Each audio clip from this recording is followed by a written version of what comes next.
প্রিয় দর্শক, cook and food থেকে সকলকে স্বাগত জানাচ্ছি। আশা করি যে যেখান থেকে ভিডিওটি দেখছেন সকলেই ভালো আছেন। বাড়িতে একদিন এইভাবে কাঁচাগোল্লা মিষ্টি বানিয়ে দেখুন। বাড়িতে ছানা থাকলে এই কাঁচাগোল্লা বানানো একদম জলের মতো সহজ। কাঁচাগোল্লা খেতে ইচ্ছে করলে একবার এইভাবে বানিয়ে দেখুন। একদম ঝটপট অল্প সময়ের মধ্যে তৈরি করা হয়ে যাবে। বানানো যেমন সহজ, খেতেও দারুণ লাগে। এই রেসিপিটি বাড়িতে বানিয়ে খেলে কেউ বুঝতেই পারবে না কিভাবে বানানো হয়েছে। চলুন রেসিপিটি দেখে নিই।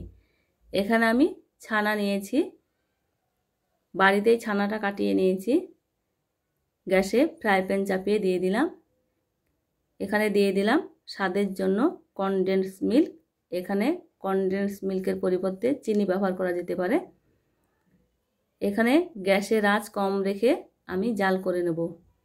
প্যাচুলা দিয়ে চেপে চেপে ছানার সঙ্গে কনডেন্স মিল্ক মাখিয়ে নিতে হবে।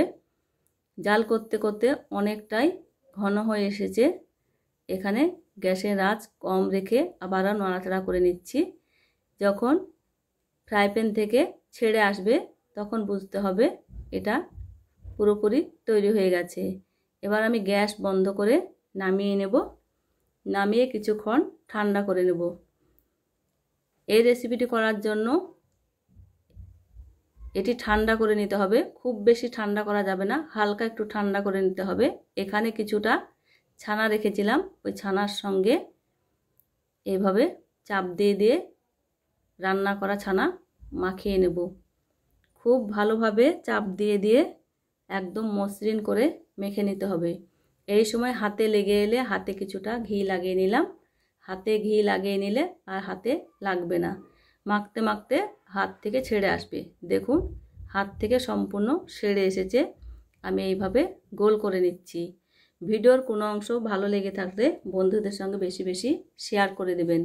এবার আমি চাকুর সাহায্যে সম পরিমাণে কেটে নিচ্ছি। একই মাপের কেটে নিলে এই কাঁচাগোল্লাগুলা একই মাপের হবে, দেখতেও ভালো লাগবে। ভিডিওটি না টেনে পুরো ভিডিওটি দেখে নেবার অনুরোধ রইল। সবগুলাকেই কেটে নেওয়া হয়ে গেছে। এবার আমি একটা নিয়ে গোল করে নিচ্ছি। আপনি যদি আমার চ্যানেল নতুন হয়ে থাকে চ্যানেলটি সাবস্ক্রাইব করে নিতে পারেন। আমার একটি কাঁচাগোল্লা তৈরি হয়ে গেছে। এখানে আমি 1 প্যাকেট গুঁড়ো দুধ নিয়েছি। ওই কাঁচাগোল্লা দুধে গড়িয়ে নিচ্ছি। এইভাবে আলতো হাতে গড়িয়ে নিচ্ছি। আপনি যদি অলরেডি কাজটি করে থাকেন আপনাকে অসংখ্য ধন্যবাদ। এইভাবে আমি একে একে সবগুলাকেই করে নেব।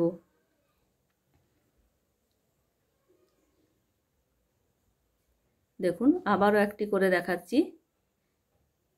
এত কম সময়ের মধ্যে এত সুন্দর যে কাঁচাগোল্লা তৈরি করা যায়, না দেখলে বিশ্বাসই হবে না। আমার রেসিপিটি একবার ফলো করে দেখতে পারেন। এইভাবে আমি সবগুলাকেই করে নেব। বাড়িতে ছানা দিয়ে কাঁচাগোল্লা বানিয়ে খেতে অন্য কোনো মিষ্টি খেতে ইচ্ছে করবে না, এতটাই মজার হয়, একটা খেয়েও মন ভরবে না। এই রেসিপি বানিয়ে কাউকে খাওয়ালে সে বুঝতেই পারবে না এটা বাড়িতে তৈরি করা হয়েছে। দেখুন কতটা সুন্দর লাগছে। আমি পেস্তা দিয়ে সাজিয়ে দিলাম।